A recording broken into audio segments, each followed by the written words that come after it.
आज हम Microsoft Excel में एक ऐसा सेल रजिस्टर बनाएंगे जिसमें हर कोई आसानी से एंट्री कर सकता है। अगर जिनको माइक्रोसॉफ्ट एक्सेल का ज़ीरो नॉलेज भी है वो भी बड़ी आसानी से एंट्री कर सकता है। तो प्लीज़ वीडियो को पूरा देखिए और अगर वीडियो पसंद आए तो वीडियो को लाइक करके ज़्यादा से ज़्यादा शेयर कीजिए। तो चलिए वीडियो को शुरू करते हैं।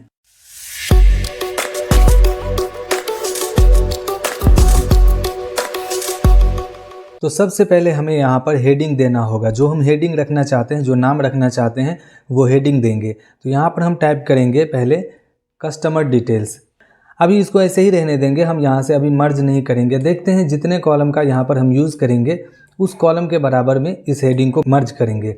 तो सबसे पहले हमें ज़रूरत पड़ेगा सीरियल नंबर का, और इसी सीरियल नंबर के आधार पर हम काउंट करेंगे कि हमारे पास अभी तक कितना कस्टमर आया है। तो सबसे पहला हेडिंग देना होगा हमें सीरियल नंबर का। आगे बढ़ेंगे तो अगला जो टैब होगा वो कस्टमर का नेम के लिए अगला कॉलम बनेगा। यहाँ पर हम जो कस्टमर हमसे सामान खरीदने आएगा उस कस्टमर का नाम टाइप करेंगे। तो एक हेडिंग बनाएंगे इसका नेम का। उसके बाद अगला जो कॉलम होगा, अब ये जो कस्टमर आया है ये कौन सा सामान लेगा तो इसके लिए आइटम नेम का हेडिंग बनाना होगा। यहाँ पर हम उस आइटम नेम को एंटर करेंगे। तो यहाँ पर टाइप करेंगे आइटम नेम। अगले कॉलम में हमें प्राइस देना है, क्योंकि जिस आइटम को हम बेच रहे हैं उसका प्राइस भी यहाँ पर हमें डालना होगा। तो अगला कॉलम प्राइस का बनेगा। उसका अगला कॉलम हमें क्वांटिटी का बनाना है। अब मान लीजिए कि जो कस्टमर है वो कौन सा सामान ले रहा है, उसका प्राइस कितना है और कितना पीस ले रहा है। तो उसके लिए क्वांटिटी का एक कॉलम बनाएंगे। तो हम शॉर्टकट लिखते हैं QTY।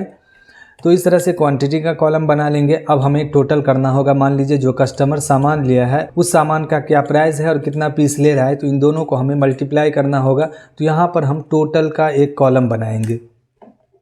इतना तो पार्ट हो गया जब हमें कस्टमर को सामान बेचना है, सामान सेल करना है। जब भी हमें सेल का एंट्री करना है तो इतना कॉलम कंपलसरी है। सबसे पहले सामान बेचने के लिए हमें इतने कॉलम को बनाना होगा। यहाँ तक तो हो गया कि हम सामान कस्टमर को बेच देंगे आसानी से। अब उसके बाद कस्टमर से पेमेंट लेने की बारी आती है। तो अगला जो कॉलम बनेगा यहाँ पर पेमेंट का कॉलम बनाएंगे। अब उसके बाद मान लीजिए जो कस्टमर होगा वो अगर अननोन कस्टमर है या पहली बार आया है तो वो तो पूरा पेमेंट करके जाएगा। लेकिन हमारा रेगुलर कस्टमर है या फिर हमारा कोई रिलेटिव जो जानने वाला है, और अगर वो वन टाइम में फुल पेमेंट नहीं करता, हो सकता है कि कुछ पैसा लेके आए और कहे कि बाकी का पैसा हम बाद में दे जाएंगे। या फिर कई जगह पर जो है इंस्टॉलमेंट का भी सुविधा देना पड़ता है। जैसे बड़ा अमाउंट है तो अगर कस्टमर कहे कि हम आपको 2 बार में या फिर 3 बार में दे देंगे पैसा, तो उसके लिए हम यहाँ पर इंस्टॉलमेंट बना लेंगे, 2 इंस्टॉलमेंट। तो शॉर्टकट में लिखेंगे हम इंस्टॉलमेंट 1 और अगला कॉलम बनाएंगे इंस्टॉलमेंट 2 के लिए। अब कस्टमर मान लीजिए जो सामान ले रहा है उस सामान का अगर वन टाइम पेमेंट करेगा तो यहीं पर रिसीव हो जाएगा।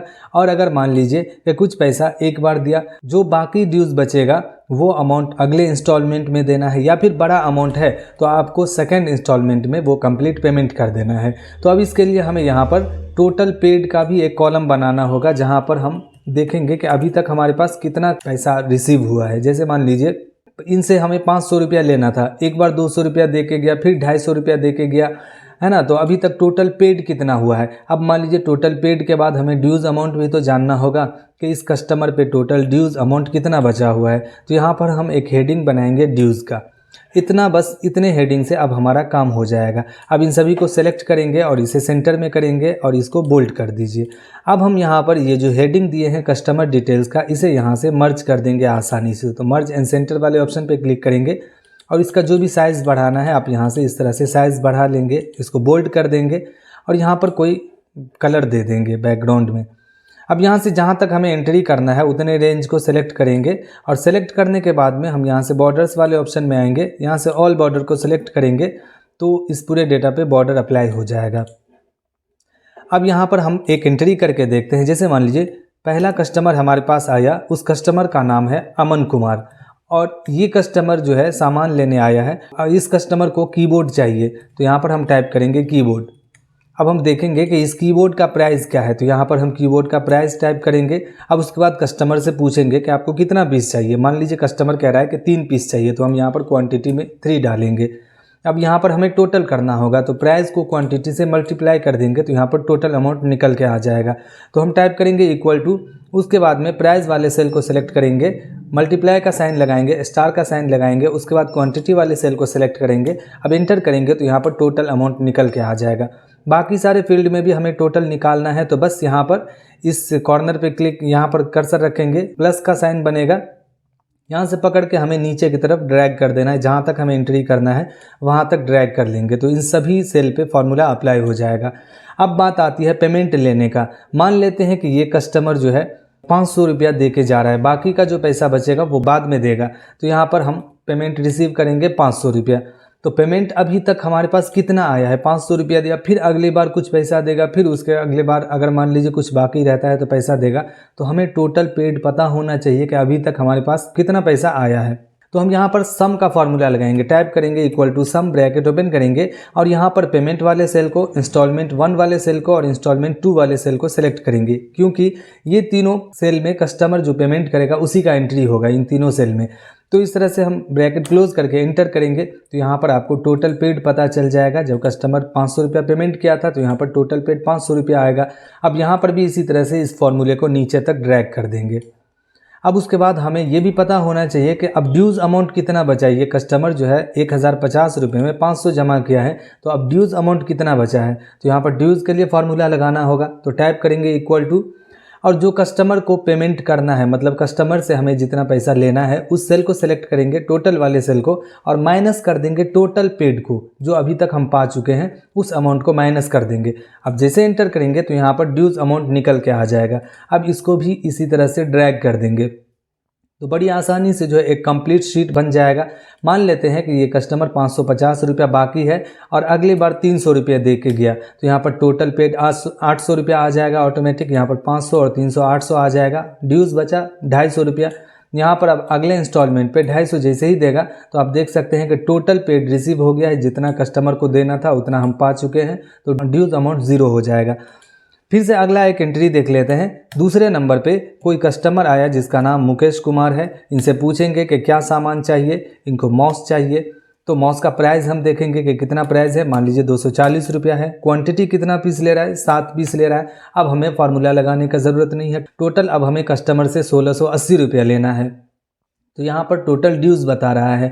जैसे यहाँ पर हम 1000 रुपया पेमेंट कर रहा है, 1000 जैसे ही टाइप करेंगे अब 680 रुपया बचा, अगले किस्त में वो 680 दे देता है, तो यहाँ पर टोटल पेड में 1680 जमा हो जाएगा और ड्यूज़ अमाउंट 0 हो जाएगा। अगर हम इस शीट पे किसी बच्चे को भी या फिर किसी ऐसे व्यक्ति को जिनको एक्सेल का 0 नॉलेज है, कुछ भी नॉलेज नहीं है, उनको दे दें अगर एंट्री करने के लिए, तो बस उसको इस तरह से एंट्री करना है कि यहाँ पर उनको कस्टमर का नाम लिखना है, उसके बाद कस्टमर कौन सा सामान ले रहा है, उस सामान का प्राइस क्या है और कस्टमर वो सामान कितना पीस ले रहा है, बस 2200 रुपया। अब रिसीव करना है पेमेंट कितना, तो यहाँ पर अगर मान लीजिए 1 टाइम पेमेंट करता है कस्टमर, तो यहाँ पर 2200 जैसे ही जमा करेगा तो टोटल पेड में टोटल अमाउंट जमा हो जाएगा और ड्यूज़ वाले सेल में 0 हो जाएगा। उसी तरह से अगला एंट्री देख लेते हैं। एक कस्टमर है अरुण कुमार, इनको SMPS चाहिए। SMPS का प्राइस क्या है हम यहाँ पर टाइप करेंगे, कितना पीस चाहिए हम यहाँ पर टाइप करेंगे, उसके बाद में पेमेंट लेना है। अब ये काम तो कोई भी आसानी से कर सकता है। मान लीजिए 1000 रुपया पेमेंट कर रहा है, अगले किस्त में 750 रुपया पेमेंट कर रहा है, अब हमें कितना लेना है 850 रुपया। फिर अगले किस्त में 850 जैसे ही लेंगे तो टोटल पेड में 2600 आ जाएगा जो लेना था हमें, और यहाँ पर ड्यूज़ अमाउंट 0 हो जाएगा। तो इस तरह का फॉर्मेट बना के आप किसी को भी दे सकते हैं, बड़ी आसानी से काम कर सकते हैं। खास करके वैसे लोगों को जो छोटा मोटा व्यापार करते हैं, उन लोगों को अगर इस तरह से एंट्री करना हो तो इस तरह का फॉर्मेट बना के दे दीजिए, तो वो लोग बड़ी आसानी से काम कर सकते हैं और कोई भी हिसाब किताब का झंझट नहीं रहेगा। तो उम्मीद है कि वीडियो अच्छा लगा होगा। अगर अच्छा लगा हो तो वीडियो को लाइक कीजिए, ज़्यादा से ज़्यादा शेयर कीजिए, और अगर आप चैनल पर नए हैं तो चैनल को सब्सक्राइब करके बेल आइकन को प्रेस कर लीजिए। तो मिलते हैं फिर से नेक्स्ट वीडियो में, तब तक के लिए धन्यवाद।